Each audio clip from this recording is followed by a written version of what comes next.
Great. So you guys just finished your prelims run in Lucas Oil Stadium. Can you tell me how it went? I always stay at ground level. I'm one of those people that feels like I have to be close to the kids. And so from ground level, it seemed great. We're just taking all our stuff off, so I haven't talked to any of our folks who are upstairs. But, anytime you're watching your own band, you always know those places you're worried about, whether they're going to line up and whether the boxers are going to rotate the way they should. And from where I was, it went pretty well. Yeah, I was up in the stands. I thought it was awesome. It was my first time seeing it live, too. Oh, awesome. Yeah. So can we get into this show, with the title and what it's about a little bit? Tell me from start to finish. The show is called Rise Above. And I don't know if I'd say it's about anything thematically through the music, but the props certainly indicate a lot of level change from the performance aspect. And it's wonderful music. It's the Cacciatorian fanfare from Symphony No. 3 that the Woodlands made famous the year they won. I mean, and a lot of great other literature that people maybe don't know. Our arranger wrote, Will Pitts wrote a beautiful ballad.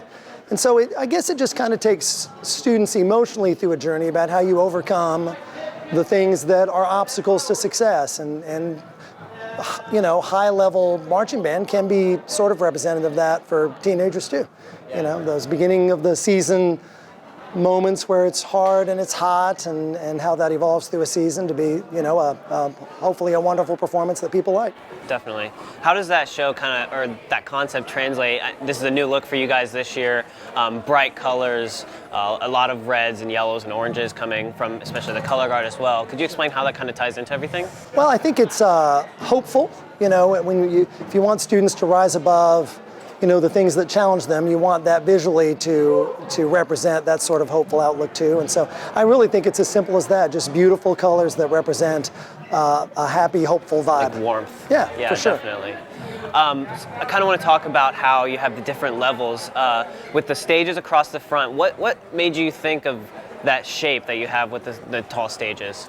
Well, we wanted to make a statement we knew at the beginning of the show with that fanfare by having the brass right up front. And so I guess that was the nature of that front stage. And then the stage in the back gave us the opportunity to feature different sections without that sort of traditional staging of being in the front or on the 50. Anyone who knows marching band well, that also poses all kinds of environmental challenges to get the kids to play it together, spread across a lot of space. But it worked out really well for us, and the folks who design our show are so talented and did an incredible job with the concept of not just the uniforms but the props as well. Definitely.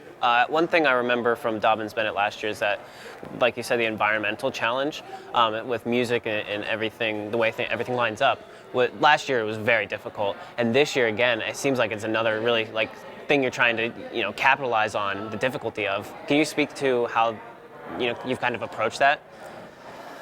Well, when you're going to work on a marching band show for so much time, you want the music to challenge students. And so some of it is as simple as that. We want technical music that works the kids' fingers so that it makes them better players. Marching band is so repetitive in nature. If you're not challenging students in a way that takes them through a musical growth pattern, you can look at the activity and go, really, what are we doing here? And so I think we chose music that was challenging for maybe that reason, and then we're all about melodies. And our arranger, Will Pitts, and our designer, Wes Cartwright, are also great about wanting to do melodies. And so that's another thing that I think fits our personality and our band program. Definitely. So what's next for you guys? Hopefully we'll see you in semifinals on Saturday. Where are you guys going from here? We're hopefully again going to perform another time or two here this weekend, and then we're going to enjoy a little break, for the holiday season, and what that means for us next semester and going forward. We kind of live in our lives one year at a time, but we've had a great season this year for sure.